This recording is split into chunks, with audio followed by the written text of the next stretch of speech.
penistaan agamanya ya. Balik kepada kita yang orang Kristen ya, yang terutama kita yang murtadin gitu ya. Harus diubah cara kita mengungkapkan kebenaran atau meluruskan paham-paham yang salah di teman-teman saudara-saudara kita Muslim. Itu satu. Nah, satu hal yang saya lihat banyak di apologet Kristen itu adalah ketika dia menemukan satu dalil, yang dalil itu dianggap unik, dianggap aneh menurut kita orang Kristen, janganlah serta-merta langsung kita jadikan itu konten. Ya, tetapi kita pahami isinya, kita ngerti dulu dalamnya, artinya, pahami isinya, kalau hadis ngerti kedudukan hadisnya, sanadnya, pengerawinya, kemudian maksud dari hadis itu apa, kan harus tahu, karena kan kata-kata di dalam hadis atau di dalam Al-Quran itu kan ada yang tersirat dan tersurat. Nah, yang tersirat ini kadang-kadang tidak dipahami betul sama teman-teman yang Kristen, ya, terutama bahkan murtadin sendiri banyak yang nggak paham. Jadi kalau Al-Quran tahu betul arti dan maknanya, terus ditujukan kepada siapa, kemudian asbabun nuzulnya, tafsirannya. Nah, kita suka salahnya gini, begitu dapat satu ayat yang menurut kita adalah itu suatu hal yang yang aneh, yang tidak baik untuk kita sebagai manusia ya, hidup berdampingan, atau hablum minallah dan hablum minannasnya kurang bagus gitu ya, menurut pandangan kita orang Kristen, itu langsung kita jadikan konten. Harusnya kita mengerti dulu ayat per ayat itu artinya dan pahami isinya, kemudian asbabun nuzulnya apa, kemudian ini ayat mengatakan tentang apa, ayat sebelum dan sesudahnya menceritakan tentang apa, hubungan dari ayat-ayat tersebut itu apa. Nah, ini kesalahan dari kita juga seperti itu. Nah, kemudian kebanyakan sih karena tidak mau belajar. Itu yang saya lihat, tidak mau belajar, begitu melihat sesuatu, karena tidak semua murtadin kan mengerti Al-Quran, mengerti Al-Hadis, tidak semua murtadin paham, begitu loh. Makanya dari itu kita semuanya harus sama-sama belajar dari kejadian-kejadian yang ada. Itu dari saya, Pastor. Baik, Ibu Fatimah dan Ibu Fadilah. Nah, sekarang kita ke Pak Arief nih, ya. Sebelum saya ke Pak Arief, kita boleh bilang gitu ya. Jadi undang-undang tentang penistaan agama ini kan sebenarnya kalau di KUHP atau di Kitab Undang-Undang Hukum Pidana kita ya, kalau dulu kita belajar di sekolah hukum itu Wetboek van Strafrecht namanya ya. Di Wetboek itu pasal sisipan ya. Karena begini, Wetboek itu atau Kitab Undang-Undang Hukum Pidana adalah warisan kolonial Belanda ya. Nah, waktu di zaman Belanda sendiri tidak ada tentang pasal tentang penodaan penistaan agama, tidak ada ya. Itu baru masuk ke dalam KUHP sebagai pasal sisipan tahun berapa ya? 65 kalau nggak saya ya. Kalau nggak salah ya, sebenarnya saya lihat ya. Jadi kalau nggak salah ya, itu betul. Itu pasal 4 Undang-Undang Nomor 1 tentang pencegahan dan penyalahgunaan dan penodaan agama ya. Tahun 65. Jadi itu justru pasal sisipan pasca Indonesia merdeka. Ya, jadi itu bukan produk asli dari Wetboek ya. Dari Wetboek van Strafrecht atau kita bilang Wetboek ya. Karena kita masih pakai Kitab Undang-Undang Hukum Pidana warisan Belanda sampai hari ini ya. Dan sebenarnya di Belanda udah nggak dipakai ya. Dan itu asal usulnya adalah Civilian Code, Penal Code Prancis ya. Jadi waktu Napoleon menguasai Eropa, dia diadopsilah hukum itu, tapi pemberlakuannya pertama kali di Hindia Belanda. Tapi di pasal aslinya tidak ada tentang penodaan penistaan agama. Baru tahun 65 lah dibuat pasal sisipan di KUHP gitu ya. Nah, lalu ancaman hukumnya 5 tahun gitu. Jadi 156A ya itu pasalnya ya. Nah, Pak Rusli kena 156A ya. Saya juga kena 156A ya. Benar, Pak. Jadi ya, itu ancaman hukumnya 5 tahun kalau itu 5 dulu tahun. Ya. Tetapi nah, waktu dulu, saya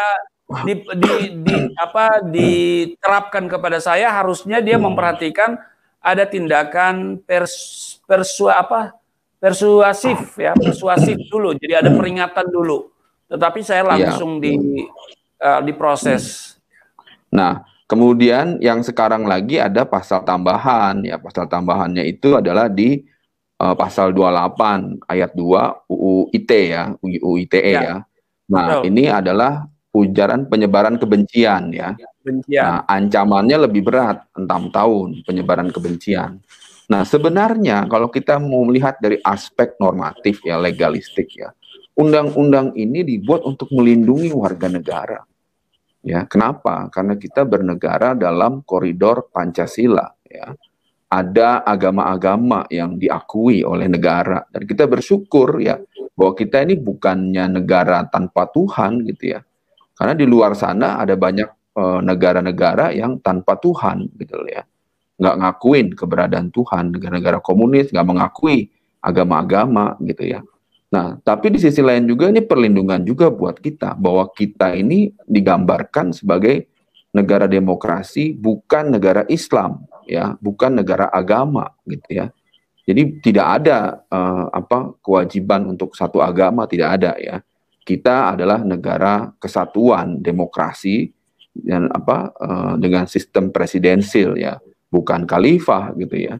Nah, jadi undang-undang ini sebenarnya dibuat untuk melindungi gitu ya. Cuma pada prakteknya, nah ini ya, pada prakteknya sering akhirnya dianggap sebagai pasal karet akhirnya gitu ya. Nah, termasuk juga undang-undang ITE tadi nomor 28 ya, itu ujaran kebencian ya. Sampai sejauh mana gitu. Sebenarnya itu untuk melindungi juga ya. Karena awal sebelum itu juga ada undang-undang tentang penghinaan terhadap kepala negara ya, Majeste itu Harsa Hartikelen namanya ya, itu dihapus. Jadi kalau misalnya dulu menghina presiden ya itu dianggap sebagai kejahatan ya yang sifatnya konstitusional gitu. Tapi hari ini serangan terhadap presiden itu dianggap hujatan pribadi. Jadi presidennya harus melaporkan orang yang menghinanya gitu ya. Nah, itu nggak bisa kapasitas dia sebagai kepala negara, tapi jadi hasil artikelnya udah dihapus ya. Jadi nggak ada lagi gitu loh. Makanya tapi ujaran kebencian ini juga jadi pasal karet gitu loh. Jadi sejauh mana ujaran hal itu dianggap kebencian misalnya gitu ya. Nah, ini dari aspek hukum ya, Artinya sebenarnya undang-undang ini melindungi kita gitu. Tapi pada prakteknya ya, karena ya ada celah hukum yang dipakai oleh banyak orang untuk malah jadi menyerang balik gitu ya. Nah, kalau dari sisi kita sebagai anak-anak Tuhan, dari sisi rohani ya, saya mau mengutip ya dari 2 Timotius ya. 2 Timotius ayat 23 ya. Tuhan bilang begini, hindarilah soal-soal yang dicari-cari, yang bodoh dan tidak layak. Engkau tahu bahwa soal-soal itu menimbulkan pertengkaran. Sedangkan seorang hamba Tuhan tidak boleh bertengkar, tapi harus ramah terhadap semua orang. Ya harus cakap mengajar, sabar dan lemah lembut dalam menuntun orang yang suka melawan. Wah, itu jelas kan Paulus bilang ya. Sebab mungkin Tuhan memberikan kesempatan kepada mereka untuk bertobat dan memimpin mereka sehingga mereka mengenal kebenaran. Pertama itu ya. Teman-teman yang dari kita ngomong dari mereka ya. Kalau mereka mau menghina segala itu urusan mereka, karena mereka mungkin tidak baca ayat nggak punya firman yang sama dengan kita. Tapi kita yang anak-anak Tuhan, kita diingetin ya. Jadi janganlah nyari hal-hal yang dicari-cari yang bodoh, yang tidak layak. Kalau itu menimbulkan pertengkaran. Hamba Tuhan itu harus ramah, tidak boleh bertengkar terhadap semua orang. Ya harus cakap mengajar. Ini saya ingetin lagi. Seperti tadi yang dibilang sama Fadil, bilang ya belajar dulu aja. Orang mau cakap mengajar bagaimana? Betul. Ya harus belajar dulu gitu loh. Kagak ada kayak Mr. Bean jatuh dari langit tiba-tiba langsung bisa ngajar. Ya. Nggak bisa gitu loh ya. Rasul-rasul juga ada sekolahnya sama siapa? Sekolahnya sama Yesus, ngikut saya havruta sama Yesus, belajar kemana Yesus pergi, apa yang Yesus sampaikan, mereka belajar langsung PKL, praktek kerja lapangan sama Yesus. Kalau hari ini ada siapa? Ada pemimpin-pemimpin ya, ada pemimpin-pemimpin di gereja, ada pemimpin-pemimpin rohani, ada pastor-pastor, pendeta-pendeta, hamba-hamba Tuhan senior ya, yang juga dari situ kita belajar gitu ya, untuk mengerti gitu ya. Nah makanya penting gitu ya.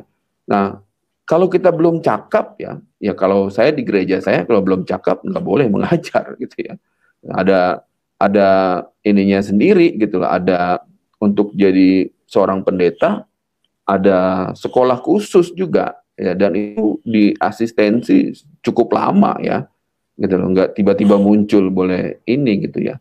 Nah cuma hari ini ya orang bisa dapat dari mana-mana pengajaran gitu ya. Nah makanya kalau menurut ikut tradisi Ibrani yang benar adalah seorang murid itu mengikuti rabinya. Ya. Jadi sumber pengajarannya dia jelas dari mana nih ajarannya bisa ditelusurin gitu loh.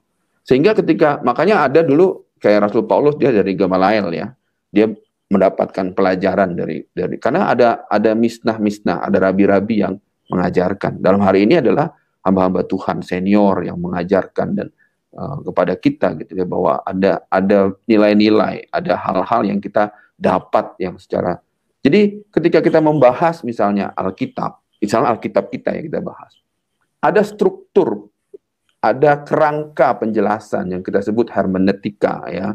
Pendekatannya bisa berbeda-beda gitu dengan hermeneutika. Kita bisa mengerti gitu polanya gitu ya. Kenapa? Karena yang kita sampaikan adalah firman dari apa yang kita tahu dan kita pelajarin ya. Ini penting gitu ya. Nah, lalu kalau kita mau komparasi dengan kitab-kitab lain gitu ya. Dalam perspektif Islam, Injil, Zabur, Taurat adalah kitabullah gitu loh. Boleh nggak? Ya boleh saja. Kenapa? Karena ada ayat-ayat dari Alkitab ya yang lebih dulu ditulis gitu loh. Baru kemudian ditulis kemudian ya.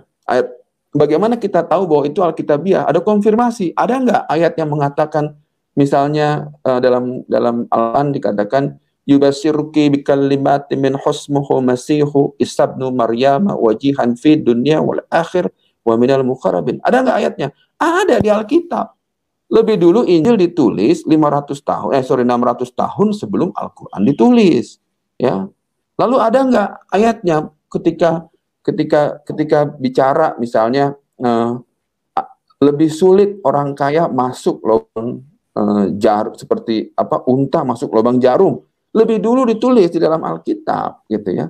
Dan nggak ayatnya Isa Al-Masih adalah rahmatan lil alamin fid dunya wal akhir.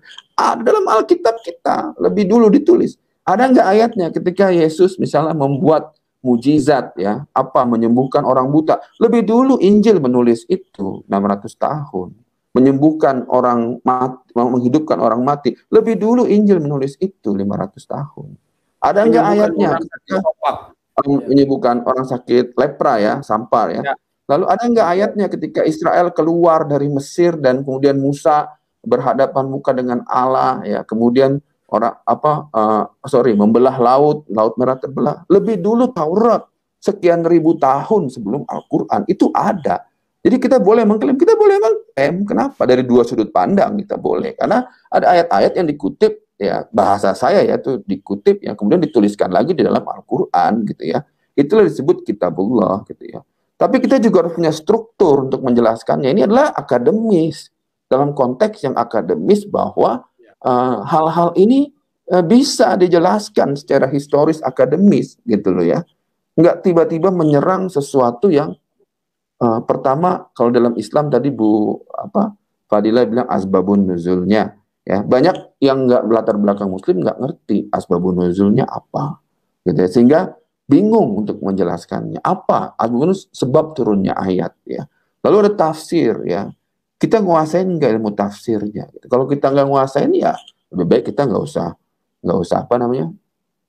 usah berkomentar tentang ilmu yang tidak kita kuasai karena kita awam gitu ya. Tapi Alkitab kita lebih penting untuk kita pahamin ya. Mengerti nggak kita hermeneutikanya gitu ya. Sehingga makanya tidak muncul sebuah debat kusir, tidak muncul sebuah apa namanya, lontaran-lontaran cibiran atau hinaan. Tadi kata Rasul Paulus, ya janganlah, hindarilah soal yang dicari-cari, yang bodoh, dia bilang tuh, yang bodoh, yang dicari-cari itu yang bodoh, tidak layak ya. Nah, jadi makanya kalau kita mau berdialektika, ya diskursnya dibuka seluas mungkin. Tapi kita juga punya equip, ya punya apa istilahnya, senjata-senjata yang buat membela keimanan kita ya. Berapologia itu tidak harus menista. Ya. Berapologia itu tidak harus Saya kemudian. potong dulu Pak Arif, saya potong. Memang jadi intinya adalah kita memberitakan Injil dengan murni ya. Tetapi Betul. ini Pak, tetapi ini Pak, kadang-kadang nih ya pendengar itu kalau cuman yang datar-datar atau kesaksian yang datar-datar dia menceritakan misalnya pengalaman perjumpaan dengan Tuhan, mereka nggak terlalu suka. Maunya itu yang komparatif, yang sedikit menyerang. Nah ini ada. Bahkan channel YouTube juga ada itu diangkat terus, diberi fasilitasi. Makanya saya bilang orang yang memberi ruang itu harusnya juga diseret tuh ya. Gitu. Ya. Nah, kalau itu saya mau ngutip ya Filipi 1 ayat 15. Jadi Rasul Paulus ingetin lagi ya, ada orang memberitakan Kristus karena dengki. Jadi udah diomongin ya, ada orang berarti karena dengki dan perselisihan. Udah 2000 tahun yang lalu udah ada gitu ya. Ada orang memberitakan Kristus karena dengki dan perselisihan katanya ya. Tetapi ada pula yang beritakannya dengan maksud baik. Jadi ada yang satu dengan dengki dan perselisihan, tapi ada yang dengan maksud baik. Berarti apa? Yang satu bukan maksud tidak baik ya. Lawannya baik berarti kan, Rasul Paulus jelasin ya. Mereka ini yang bermaksud baik ya, memberitakan Kristus karena kasih. Itu ya, gitu ya. Sebab mereka tahu bahwa aku ada di sini untuk membela Injil. Ayat berikutnya, tapi yang lain karena kepentingan sendiri dan dengan maksud yang tidak ikhlas. Waduh, ya. Kita nggak bisa menghakimi. Tapi ayat ini udah ditulis 2000 tahun yang lalu, ya. Ada yang karena dengki, karena perselisihan, mungkin karena kepahitan, mungkin karena aniaya, akhirnya dengki, ya. Mungkin waktu masih kita dulu di Islam itu kita dianiaya, dihina, dicerca dan akhirnya dengki ya dan membuat perselisihan ya. Ini Rasul Paulus ingetin itu tidak baik katanya. Tapi juga ya. Pak Arif tadi juga ada dalam rangka untuk mencari subscriber atau ya viewernya ya supaya lebih banyak. Dengan demikian ya dia untung ya kita yang untung gitu loh. Ya, makanya di ayat 17-nya kan dibilang kan di ayat 17-nya, tapi yang lain karena kepentingan sendiri. Wah, ya, luar biasa ya ayat ini ya. Memang banyak hal yang kita mau dengar, tetapi karena ini banyak yang masuk nih sampai nggak bisa saya. Jadi kita coba satu-satu dulu kita memberikan kesempatan ya supaya yang lain juga bisa masuk nih ya. Mungkin saya ke ini dulu nih ke Pungguh ya, Punguh Andreas, silakan nih. Punguh Andreas. Shalom. Ya, shalom. Selamat malam. Mohon maaf kalau saya seperti ini baru pertama kali ini. Cuman kalau dengan Abi Kace sih sudah mengenal sejak lama. Seperti itu. Di sini kan rata-rata, mohon maaf sebelumnya, mungkin saudara dari seberang. Kalau saya memang dari kecil, seperti itu Pak. Saya dari kecil, jadi saya membenarkan seperti omongan Pak Heri tadi, ya kayak gini, saya di sini saya pegang Alkitab. Saya nggak bisa membahas mengenai Al-Quran karena saya tidak pernah belajar Al-Quran dari kecil, jadi saya tidak tahu jujur aja. Cuman saya saat ini bersyukur dengan adanya YouTube ini, ya puji Tuhan, saya bisa belajar itu maksudnya, tapi tidak langsung ujuk-ujuk mencomot. Nah, seperti itu tidak, tapi saya pelajari dulu, saya belajar, oh ini apa sih, ya tentang apa sih, seperti itu, sama dengan Al-Quran. Jadi, mohon maaf sebelumnya, saya tidak bisa berkomentar, tapi saya percaya kalau Abi Muhammad Kece pasti akan memberkati orang. Kalau seumpama dia di penjara juga, dia pasti akan keluar. Sama seumpama nanti dia di penjara, tapi dia pasti bisa melayani Tuhan Yesus juga, karena saya yakin dengan iman itu. Nah, karena saya juga pernah bertemu dengan Abi Saifuddin Ibrahim. Saya sudah ngobrol sama dia, dia kawan saya juga, Abi Saifuddin Ibrahim. Terus kawan saya yang lain juga, Abi Koirul Anwar, itu kawan saya juga, jujur aja, itu kawan-kawan saya juga. Jadi saya merasa bersyukur di sini diberi kesempatan untuk memperkenalkan diri. Semoga teman-teman yang di sini bisa memberitakan firman, tapi dengan cara yang Tuhan Yesus ajarkan. Jadi penuh dengan kasih, tetapi tidak mengejas, ya gitu, mengejas teman-teman, karena tidak semudah membalikkan tangan untuk merubah seseorang menerima Tuhan Yesus. Seperti itu. Saya cuma bisa ngomong seperti itu. Mohon maaf sebelumnya, saya tidak pandai berargumen. Kalau saya sebenarnya bersaksi. Seperti itu. Terima kasih banyak ini. Jadi intinya beritakan Injil dengan cara yang sesuai kehendak Tuhan ya. Jadi Tuhan punya maksud atau kehendak Tuhan kita menjadi menjadi garam, menjadi terang ya. Garam jadi dan terang. Nah, bukan mencari masalah. Ya, oke, baik. Terima kasih.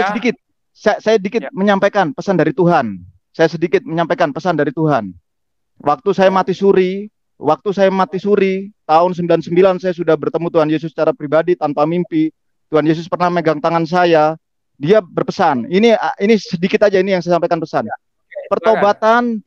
Pertobatan tidak bisa dilakukan setelah kematian. Pertobatan tidak bisa dilakukan setelah kematian. Pertobatan adanya di dunia. Jika itu orang sudah mati, dia ingin bertobat, jawabannya Tuhan Yesus sendiri nih dari mulutnya. Dia berkata seperti ini. Sudah terlambat. Seperti itu. Terima kasih, saudara-saudara semua. Oke, terima kasih ya, Mas Punguh ya. Tuhan Yesus berkati. Pak. Pugu.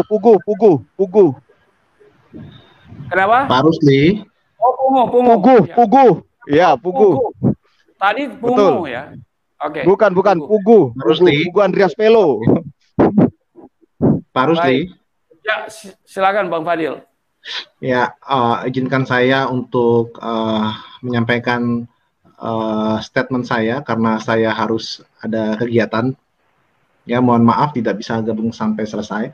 Tapi saya mau meluruskan saja dan juga menambahkan dari teman-teman ya. Jadi intinya kita semua harus berhikmat ya, dan saya membenarkan juga setuju dengan Pak Arief, juga teman-teman yang lain, Pak Rusli dan sebagainya. Intinya kita harus benar-benar menjaga ya kedamaian ya dengan hati nurani yang murni begitu ya. Kalau saya mau kutip lagi di dalam Alkitab yang tadi saya bacakan, 1 Korintus pasalnya yang ke-9, ayatnya yang ke-26, 27, coba itu dipegang benar-benar ya. Kata Paulus di sini, sebab itu aku tidak berlari tanpa tujuan, dan aku bukan petinju yang sembarangan saja memukul. Lihat, dia nggak berlari sembarangan ya, tanpa tujuan, enggak. Dia harus punya tujuan, kita juga punya tujuan ya, dan tidak memukul sembarangan ya. Menghajar sana, menghina sana, terus juga asal pukul, enggak.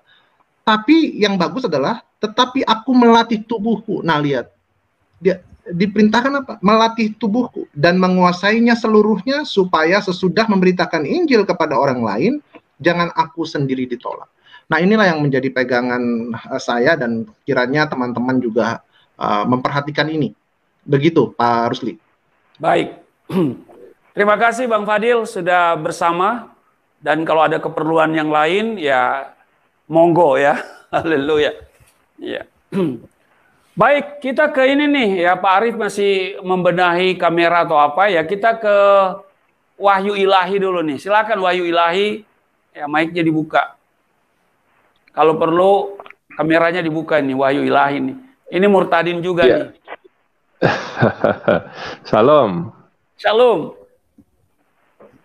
Iya, cukup menarik ya uraian-uraian dari saudara-saudara kita, terutama wejangan-wejangan tentang bagaimana memberitakan Injil ya. Saya sangat terberkati dengan ulasan Pak Arief ya. Tentunya itu juga menjadi pegangan kita sebagai murtadin ya untuk menyampaikan kebenaran. Memang tugas berat bagaimana kita harus menyampaikan itu dengan menggunakan hikmat ya, tidak menggunakan kepentingan atau hantem kromo istilahnya ya. Jadi memang pesan-pesan dalam pelayanan terutama yang sudah diajarkan oleh Rasul Paulus ya, bahwa di situ juga Rasul Paulus sendiri sudah menegaskan bahwa di dalam penyampaian kebenaran tentunya ada sebuah harga yang harus dibayar. Salah satu yang fenomenal bagi hidup saya bahwa dalam pemberitaan yang disampaikan Paulus, yaitu hidup untuk Kristus, mati adalah keuntungan. Artinya itu sebuah kata yang tersirat bagaimana kita menyampaikan kebenaran. Itu ada sesuatu yang harus kita hadapi, ada sebuah risiko, ya ada sebuah risiko. Tetapi bukan risiko itu yang kita cari, tetapi risiko itu muncul karena kebenaran itu yang menyatakan kepada kegelapan sehingga ada reaksi dari kegelapan. Jadi memang dalam menyampaikan kebenaran-kebenaran itu tentunya tadi jangan kita mempermasalahkan hal-hal yang bodoh ya, mencari-cari masalah istilahnya ya, tetapi lebih kepada bagaimana kita menyampaikan kebenaran itu. At least di situ sudah ditegaskan bahwa ada sebuah risiko yang besar yang harus kita hadapi, yaitu tadi mati adalah hidup untuk Kristus, mati adalah keuntungan. Artinya apa? Bagaimana kita harus benar-benar menyuarakan itu, kebenaran itu. Andai pun kita harus menghadapi sebuah permasalahan, tentunya kita sudah wise, sudah bijak menggunakan apa yang sudah Tuhan taruh untuk menjadikan semua bangsa itu murid dan semua bangsa itu masuk dalam kerajaan surga, mendapatkan keselamatan melalui Yesus Kristus. Itu saja, Pastor, tanggapan saya. Terima kasih, wahyu ilahi. Nanti kalau ada wahyu disampaikan ya. Oke. Sekarang saya ke Army of God. Silakan Army of God. Halo. Ya, shalom. Ya, shalom. Ya, shalom. Silakan. Ya, shalom. Shalom Pastor dan juga buat saudara-saudara yang di room semua. Puji Tuhan, saya dikasih kesempatan sama pastor berbicara di sini supaya kita di sini tidak gagal paham ya. Saya tahu Bapak pastor dan juga saudara yang di room semua, saya tahu murtadinnya udah 10 tahun, 20 tahun, saya baru kemarin. Tapi saya bukan tidak ini ya, saya kurang paham sih Alkitab karena saya kurang belum mendalami Alkitab lebih dalam gitu ya. Jadi saya mendapatkan kata-kata dari saudara kita murtadin mengatakan saya itu tidak ada apa-apanya sama Pak KC katanya. Sementara kan saya itu bukan menjatuhkan Pak KC. Jadi begini loh, saudara, supaya kita tidak gagal paham. Sekarang saya mau tanya buat kita semua ya. Saya sudah percaya Tuhan Yesus dan saya itu memberitakan Injil itu tidak menyerang agama orang. Kenapa saya katakan tidak menyerang agama orang? Tadi saya ibadah di GBI. Boleh tanya pendeta GBI. Ya. Saya jujur aja. Ini kami dalam waktu dekat ini kami akan membaptis langsung 4 orang. Itu bukan karena kepintaran saya. Nah, tetapi itu karena Roh Kudus gitu loh. Roh Kudus yang mengubah hati mereka. Jadi kita itu memberitakan Injil itu bukan dengan kekerasan, dengan menyerang agama orang. Assalamualaikum warahmatullahi Yesus. Ada nggak yang sakit hati? Itu salah satu contoh. Nah, jadi Saya jujur saya bilang ya, saya bukannya tidak kesel ya selama ini mendengar kita murtadin ini mau menyerang agama Islam, karena gimana ya, bukan saya takut gitu loh, sampai saya dikatakan takut ya. Saya jujur saya bilang Pak Pastor dan juga teman-teman ini linknya udah saya bagi. Pasti yang menonton ini ada sekitar 2.000. Kenapa saya katakan 2.000? Supaya umat muslim juga mendengar. Makanya saya bagi tadi linknya sama anak pesantren saya. Tolong kamu bagi link ini ke semua para khalifah sama syekh muda. Saya bilang, kami kan di pesantren pakai nama, ada khalifah, ada syekh muda, ada tahlil kan. Jadi makanya saya bilang aliran saya sama aliran Pak Muhammad Kacik itu berbeda, ya, berbeda dulu ajarannya. Jadi tolonglah buat kita buat kita para murtadin yang sudah paham Alkitab, tolong diberitakan aja lah firman Tuhan. Percaya deh. Roh Kudus akan menjamati mereka gitu loh. Kenapa saya katakan itu? Saya sudah mengalami sendiri loh. Jadi saya banyak yang nelpon loh. Ada ustadz yang nelpon saya 4 orang, saudara. Ustadz Jakarta 1 orang, Ustadz Medan 2 orang, terus 1 orang lagi ustadz dari Labuhan Batu Utara, Sumatera Utara. Ya, tolong dicatat ya. 4 ustadz nelpon saya. Apa kata mereka ke saya? Armi, maaf. Halo, Salom. Maaf, Armi. Iya. Kalau boleh saya sedikit untuk kasih masukan begini. Memang ada orang tertentu yang memang memiliki talenta untuk murni hanya menyampaikan Injil, ya kan? Tetapi untuk cara berapologet, orang tersebut harus memiliki 2 pengetahuan dari sisi kitab sebelum maupun kitab sesudah. Maksudnya gini, kitab dari yang sebelum kami imani sampai kitab yang sesudah. Itu keduanya memang harus kita pahami. Setelah itu kita baru berapologet. Nah, ketika kita menyampaikan kitab yang lain, itu bukan berarti kita menista, Pak. Sebenarnya kalau mau jujur. Dikarenakan begini, dikarenakan Al-Quran itu misalkan membuat fitnah seperti di Al-Baqarah ayat 120 mengatakan, sesungguhnya orang-orang Nasrani dan Yahudi tidak akan senang kepada kepada kamu dan kurungnya Muhammad kalau tidak sampai kepada mereka sampai kita mau masuk agama mereka, begitu kan? Itu kata Al-Baqarah kan begitu kan? Nah, sebagai orang yang sudah mengenal Kristus, yang sebelumnya kita mengetahui ayat ini adalah ayat yang bisa dikatakan ayat sanjungan kita, tetapi ketika kita meluruskan itu tidak salah. Misalkan gini, saya sebagai orang murtadin yang dulu saya Islam, lalu saya Kristen, saya menyampaikan kepada saudara Muslim, mohon maaf, ini salah, gitu kan?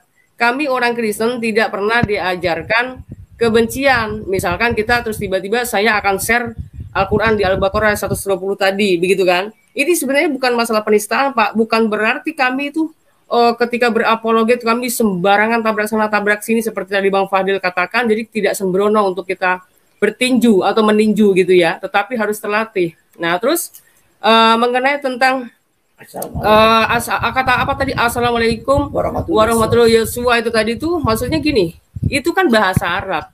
Yang salah tuh kita orang-orang Indonesia terutama. Sekarang gini, Bu Fatima, ya. Bahasa Arab Ibu persatukan sama nama Tuhan Yesus, itu salah nggak menurut Ibu? Saya mau tanya itu aja deh. Kenapa salah, Pak? Nggak salah. Nggak salah. Bagi kita nggak salah. Ya, bagi kita nggak salah gitu ya. Iya, bagi kita nggak salah. Bu Fatima, jadi itu kan sudah trade merek ya, trade orangnya orang Islam. Bukan merek, Pak. Kalau misalnya orang tahu bahasa Arab, orang Kristen di apa namanya bahasa Arab sana kan juga sama, memakai bahasa-bahasa seperti alhamdulillah, astagfirullahaladzim, itu bukan milik orang Islam, tetapi memang itu bahasa Arab. Nah, yang jadi masalah, makanya saya bilang orang-orang Islam Indonesia ini mengetahui, jangankan bahasa astagfirullahaladzim atau alhamdulillah, Pak. Orang bahasa ya tab wadallah, nah itu dibilangnya katanya itu bahasa Islamik, Pak. Padahal itu kalau dari segi pengertiannya aja itu bahasa jorok, orang-orang itu lagu dunia begitu loh, ya kan? Nah, ini artinya kita para apologet memberikan pengelurusan supaya orang itu tidak semakin mabuk agama, mabuk bahasa Arab, tetapi lebih kepada kecerdasan.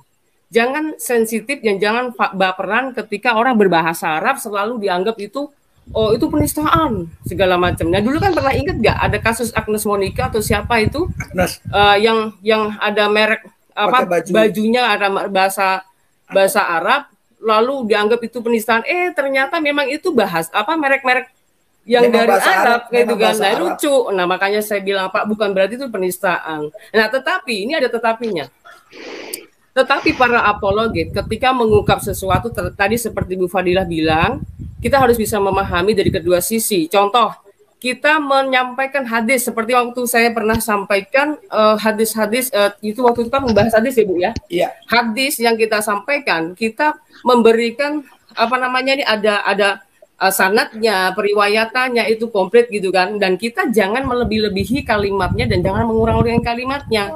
Itu dengan pemahaman yang saya salah. Rasa begini loh, ketika ada tertulis kita sampaikan, nah terserah orang mau percaya apa tidak, ini itu kan kitabnya mereka sendiri. Yang terpenting kita tidak boleh menambah. Contoh begini ya, Yesus di dalam Alkitab memang Yesus itu mati di kayu salib gitu kan. Tetapi kalau kita tiba-tiba Yesus berkolor, nah kayak gitu itu sebenarnya nggak pantas diomong, ya jangan ngomong gitu kan.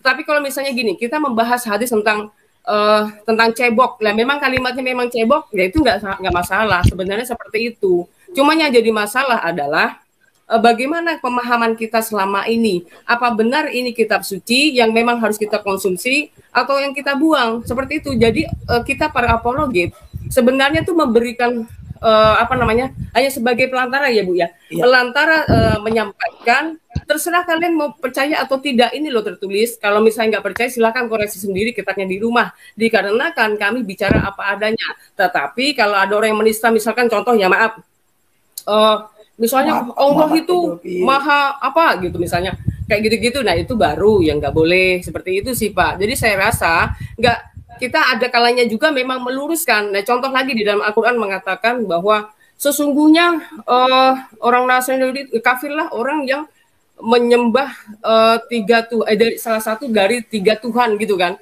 Bukan seperti itu pemahamannya. Nah, tetapi kita orang Kristen wajib untuk meluruskan. Nah, ketika kami men-share Al-Quran bukan berarti itu kita nggak boleh ngobok-ngobok mereka. Enggak, maksudnya itu kita hanya meluruskan. Karena apa? Bagaimanapun juga orang-orang teman-teman Muslim kita menganggap kita ini tetap Nasrani, walaupun Nasrani itu bukan kita Kristen, tetapi tetap saja pemahaman mereka bahwa Nasrani itu Kristen, Isa itu Yesus, begitu Pak ya. Gitu Pak Army of God. Oke, jadi begini Bu, jadi gini kan, karena kan ini link ini udah saya kasih ke para santri supaya mereka juga tidak gagal paham, ya kan? Ya, supaya mereka juga tahu bahwasannya ajaran Kristen itu, ajaran Tuhan Yesus itu tidak ada melebihi teroris ya. Jadi buat para para santri ya yang merasa aja, nggak usah saya sebut ya. Nah takutnya nanti saya dibilang lagi ini. Soalnya begini ya, saya tidak terima juga dikatakan pengikut Tuhan Yesus itu melebihi teroris karena menyerang agama orang lain, kan begitu. Jadi harapan saya, makanya linknya ini tadi saya bagi, kiranya saya minta tolong sama Bapak Pastor dan para murtadin yang sudah lama di sini, lama murtad, tolong diperjelas karena ini ada, kalau nggak salah saya ada 3.000-an ini yang nonton, entah 2.000-an gitulah. Karena linknya saya bagi tadi supaya mereka tidak gagal paham, agar mereka tidak mengatakan Tuhan Yesus itu melebihi teroris. Tolong ya, Tuhan Yesus itu ajaran Tuhan Yesus itu tidak ada melebihi teroris ya. Jadi tolong dijaga buat para santri. Ini saya Bu Fadilah. Jadi jangan gara-gara Pak Muhammad KC ya, buat para santri menyerang saya mengatakan ajaranmu itu melebihi teroris ya. Tolong ya, ajaran saya sudah pengikut Tuhan Yesus sekarang, saya tidak ada ajaran saya itu melebihi teroris. Kalau Pak Muhammad KC menyerang agama lama saya, itu hak dia ya. Jadi buat para santri, kalau ingin tahu lebih dalam ajaran Tuhan Yesus, ini yang di room ini sudah lama murtad. Tanyalah mereka-mereka semua. Tolong kalian dengarkan baik-baik omongan Bapak Pastor yang ada di room ini, supaya kalian jangan mengatakan agamaku sekarang melebihi teroris, ya. Makanya saya bagi link ini tadi supaya mereka mendengar begitu. Terima kasih Pak Armi. Ini ada pasukan lagi sama Bu Fadilah. Ya, gini. Kita lihat dulu sejarah. Arab itu ada jauh sebelum Islam ada, itu ya. Satu. Kemudian masalah bahasa itu jangan kita aja orang Indonesia yang suka melebih-lebihkan, yang suka gagal paham. Orang Arab Saudi sendiri mereka nggak masalah bahasa-bahasa seperti itu juga dipakai begitu loh. Jadi kemudian pemahaman Pak KC tentang apa namanya, tentang Al-Quran dan hadis segala macam, ada benar ada salahnya. Ya, mungkin dalam hal ini saya tidak mau menghakimi orang ya, dalam arti biarlah itu menjadi pelajaran bagi kita semua orang Kristen. Oke, Bu Fadila, mengenai Pak KC kita serahkan ke pengadilan ya. Nanti di sana kan ada saksi ahli, baik saksi ahli dari pihak Muslim maupun dari pihak Kristen. Jadi kita nggak usah bahas di room ini mengenai Pak KC ya. Betul. Oke ya, nggak usah ya. Kecuali kalau masalah bahasa tadi, ya saya kita cuma bilang ini dulu, Pak Fandi ya, nih. silakan Pak Pastor. Oke, Freddy. Apa Freddy ya? Selamat malam, Pak Pendeta. Ya. Selamat malam, saya baru kali ini masuk di roomnya nih. Oke, silakan. Tentang topik malam ini, Undang-Undang ITE dan Murtadin gitu ya Pak ya? Ya, Murtadin dan Undang-Undang Penistaan Agama plus Undang-Undang ITE.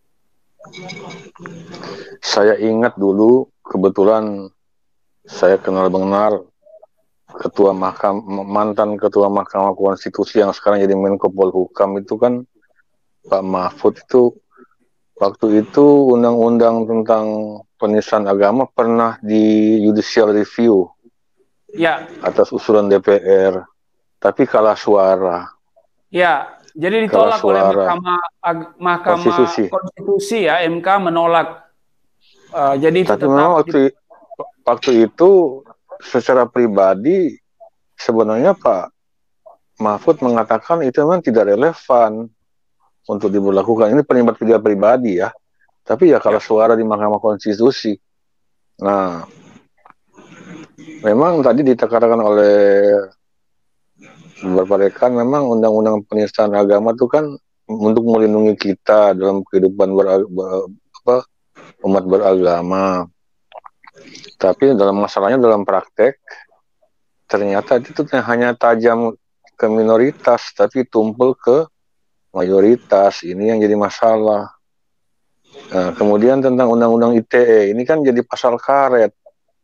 Masalahnya itu memberangus yang namanya kebebasan akademis untuk mengeluarkan pendapat. Jadi kalau kita mau berdiskusi ya secara akademis, ya undang-undang ini ya jadi pasal karet. Jadi kalau kita ada sesuatu ya kita berdiskusi secara akademis. Nah, sebenarnya dua undang-undang ini sebenarnya tidak layak untuk kemajuan berpikir kita ya, untuk memajukan bangsa. Jadi saya kira perlu perjuangan untuk kedepannya mungkin undang-undang penistaan agama apakah masih tetap perlu dilakukan judicial review lagi, termasuk juga undang-undang ITE, karena prakteknya kan tidak dapat keadilan. Hanya yang satu itu tumpul kepada mayoritas, tajam kepada minoritas. Yang satu memberangus kebebasan berpendapat secara akademis, secara pengetahuan yang sahih. Ini yang menghambat kemajuan kita. Demikian Pak Pendeta Rusli, terima kasih saya sudah beri kesempatan. Oke, baik. Sebelum ke Pak Arif lagi, saya persilakan ke Ian nih. Pak Ian, silakan Pak Ian. Ya, terima kasih Pak Rusli. Selamat malam buat semuanya. Ya, shalom. Selamat malam. Ya, ini saya hanya ini aja Pak, mau ada poin-poin usul. Jadi intinya, kalau yang kemarin-kemarin, kalau saya ikuti perkembangan beberapa tahun belakangan, ini kan masih agak serabutan ya. Jadi kita ini yang di Kristen ini cobalah bersatu. Kalau kita nggak bisa menyatukan semua, ya mulai dari kita. Jadi terus kita buat secara halus dan lebih terstruktur gitu. Jadi tadi benar kata Pak Rusli, kalau misalnya channel Galilea ini ya, kalau datar-datar saja, Injil saja, memang kurang menarik. Nah, tujuannya apa channel ini? Kalau channel-channel misalnya channel-channel gereja, kan tujuannya memang ibadah, itu lurus-lurus saja, silahkan. Nah, kalau channel ini mungkin tujuannya beda lagi. Berarti kata-kata Pak Rusli benar. Jadi tidak bisa dihilangkan kalau kita ada unsur sedikit nyerempet ke agama lain, ya itu yang bikin menarik. Menarik ini bukan berarti kita mau supaya viewernya banyak, tapi gini ya dari pengalaman saya. Oh ya, untuk diketahui ke semua rekan-rekan di sini, saya sama dengan Mas tadi, siapa tadi ya? Saya juga baru ini Murtadin, baru kemarin setelah Lebaran. Tapi puji Tuhan, saya sudah tamat Injil dari Kejadian sampai Wahyu, tepat sebelum baptis saya Sabtu, selesai Rabu. Itu saya selesaikan dalam 2,5 bulan. Nah ini bukannya pamer, tapi buat memberi semangat pada Murtadin ya. Apa yang dikatakan Pak Arif, Pak Bung Fadil tadi, terus Ibu Fatima, Ibu Fadila itu benar. Kita minimal belajar dulu ya, yang benar gitu ya, yang lurus. Nanti ada hikmat di situ. Jadi saya sudah nyatakan ke Pak Rusli waktu di baptisan saya yang baptis Pak Rusli sendiri. Pak Rusli, saya tidak akan maju ke depan, saya dukung sajalah. Kan masing-masing ada tugasnya. Nah, terus ini juga maksudnya adalah nggak semua harus jadi penginjil yang berapi-api ya kan. Tetap penting kok itu, kita baca bukunya itu penting itu, penting sekali. Ngerti atau nggak ngerti nanti akan muncul sendiri kok hikmatnya itu. Dan nggak usah buru-buru juga ya. Masing-masing orang kan beda bakatnya. Lalu yang berikutnya ini mungkin bisa begini Pak. Ini untuk bukan menghindari ya. Itu kan undang-undang karet ya. Tapi setidaknya bisa lah diperhalus. Misalnya begini. Ya di setiap pemunculan channel Galilea bisa kita kasih watermark misalnya. Hanya untuk pendidikan, hanya untuk edukasi Murtadin. Nah, misalnya begitu ya. Jadi nanti kalau ada apa-apa di screenshot atau apa, ya itu kita udah pasang pengumuman, ini hanya untuk edukasi. Ya, terus misalnya kalau ada chat kayak gini masuk, silahkan masuk, Muslim masuk, dengarkan. Kalau dia, nah tadi saya lihat di chat ada yang usul bagus itu. Kalau yang masuk itu bicaranya lurus ya bisa kita layani terus. Tapi kalau memang cuma mau nyari gara-gara ya di-kick aja. Karena takutnya kita terpancing gitu ya Pak. Iya. Terpancing jadi nanti kan karena ini pasal karet nanti bisa digunakan untuk pihak sana. Nah, ini Anda sudah memberikan kebencian padahal kita cuma menjawab si yang masuk itu kan. Nah, kita juga bisa berlindung di watermark gitu. Ini untuk edukasi kok. Anda yang nyari gara-gara nggak usah lah, kick aja gitu. Nah, terus juga ini sudah saya tulis ini. Nah, misalnya kita tuh lebih ke mindset aja sih ya sebetulnya ya. Nggak usah khawatir, sekarang orang udah pinter-pinter kok, orang bisa cari channel sendiri, bisa berpikir sendiri. Misalnya gini, secara halus dan mindset, itu tadi benar. Nah, bukan tulisan istilah Arab. Nah, saya sukanya di channel Galilea ini, bahkan lagu pembukanya aja, Ahlan wa Sahlan, itu bagus sekali. Saya sudah cerita ke Pak Rusli, saya tuh sering ngajak teman-teman Muslim, coba lihat channel ini. Ya, mereka terkesan gitu ya, bahwa oh iya, nah, lama-lama jadi desakralisasi Arab itu lama-lama kan tertanam ya mindset. Udah, lebih baik kita sasaran kita mindset ya, bukannya hard. Kalau di marketing ada hard selling, ada soft selling. Daripada hard selling dengan soft selling deh. Daripada sell dengan market. Jadi kita mendingan lebih ke marketing daripada selling. Itu lebih, ini nanti hasilnya lebih, saya yakin lebih permanen dan lebih banyak nanti, karena orang-orang kita nggak bodoh. Nah, terus juga begini ya, saya mau usul ke kawan-kawan di sini, hati-hati kalau kita bicarakan hadis. Hadis itu sebaiknya kita ambil hanya dari Bukhari dan Muslim saja deh, titik. Atau Bukhari saja, di kitab yang ada labelnya sahih gitu. Kalau saya lihat di channel-channel lain, itu ya, karena hadis Ibnu Majah, hadis, aduh itu ya di Islam sendiri pun masih banyak perdebatan di situ. Kalau bisa nggak usah hadis deh, di Quran saja sudah cukup banyak gitu. Dan dalilnya, jadi gini, kita tidak bisa memaksakan logika kita ke orang Islam, beda. Logika Muslim harus dilawan dengan logika Muslim juga. Jadi jangan sekali-kali membahas Alkitab untuk mengupas Al-Quran. Al-Quran ya Al-Quran saja. Cukup kok itu. Jadi kebetulan saya dikaruniakan nasib. Saya kemarin sebelum jadi murtadin tuh ikut di proyek penterjemahan ulang Quran selama 2 tahun. Nah, kenapa saya pindah agama? Justru ketika kita menerjemahkan ulang Quran, niatnya untuk mencari kebenaran di situ. Justru saya melihatnya malah banyak pertentangan. Ya, banyak kok. Jadi logika internal mereka dilawan dengan logika mereka juga, itu udah cukup. Jadi itu juga sebagai pencegahan untuk bila ada tuduhan Anda menista, enggak menista ya, Quran yang bilang gitu kok.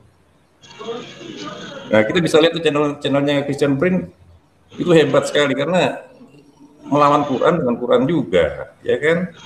Jadi nggak ada kita unsur apa menista, dan jangan pakai kata-kata aneh-aneh. Ya tadi benar kata Bu Fatimah. Kalau dibilang Yesus itu apa Tuhan apa, ya itu udah nggak benar. Ya kan, pakai kata-kata sendiri. Tapi kalau pakai kata-kata yang normatif yang ada di teks kan mestinya kita lebih aman lah ya, lebih aman walaupun ini pasal karet, tapi kan setidak-tidaknya lebih oke gitu. Ya gitu aja Pak. Baik Pak Ian, jadi Pak Ian ini saudara masih dalam mau belajar terus ya, saya mau ajak tampil, dorong tampil masih belum ya. Beliau bilang jangan dulu ya, masih belajar karena ini. Nah, nanti banyak belajar di kelompok kita nanti ya, ada Pak Arif di sana ya. Mungkin sebagai saya ditakdirkan guru besar kita. Haleluya. Nah, Pak Arif dulu ditakdirkan jadi orang support aja, Pak. Dan cukup. Ya. Baik. Sebelum ke Pak Arif ya, Pak Arif sebar lagi, masih ada satu nih ya, langsung Pak Arif ambil untuk closing statement karena kita udah hampir 1,5 jam ya. Kita komitmen 120 menit aja ya, jadi 2 jam ya. Oke, kita ke ini nih yang apa ya, Cinta Damai ya, Cinta Damai, silakan. Ya, selamat malam Pak Rusli dengan teman-teman Pak Arif, terutama salam kenal ya Pak Arif di roomnya Pak Rusli ini. Ya, shalom. Shalom. Saya nggak panjang lebar karena sudah Pak Rusli sudah bilang sudah lama juga ini bincang-bincang. Jadi kepada para murtadin yang ada di sini, saya begitu bangga bahwa luar biasa perjuangan ya. Memang mengikuti Yesus itu memang tidak mudah karena memang banyak hal-hal yang kurang menyenangkan. Ada karena dari dulu juga Yesus sendiri juga banyak yang tidak begitu menyukai walaupun banyak berbuat kebaikan, mujizat-mujizat. Tetapi ya memang sudah dari zaman dulu hal seperti ini sudah ada begitu. Jadi Pak Rusli, izinkan saya malam ini untuk membaca firman Tuhan bagi para murtadin yang begitu gencar di dalam pemberitaan Injil. Sesungguhnya aku telah memberikan kuasa kepada kamu untuk menginjak ular dan kalajengking, dan kuasa untuk menahan kekuatan musuh, sehingga tidak ada yang akan membahayakan kamu. Namun demikian, janganlah bersukacita karena roh-roh itu takluk kepadamu, tetapi bersukacitalah karena namamu ada terdaftar di surga. Demikianlah firman Tuhan. Jadi ya, semua ini kita bersukacita karena kalau dalam penginjilan tentu kan nama kita terdaftar di surga sama Yesus. Jadi Amen. yang kita begitu bersukacita untuk karena nama kita terdaftar di surga. Jadi bukan karena kita bisa mengalahkan roh-roh yang ada di dunia ini aja begitu. Jadi semoga untuk hari-hari yang akan datang lebih semangat lagi untuk mewartakan kabar keselamatan bagi mereka yang belum mengenal Yesus tentunya. Jadi terima kasih Pak Rusli. Saya nggak banyak bicara lagi karena waktu juga. Tapi saya begitu senang bisa bertemu dengan Pak Arief. Berapa kali saya mengikuti pembicaraan Pak Arief. Aduh, saya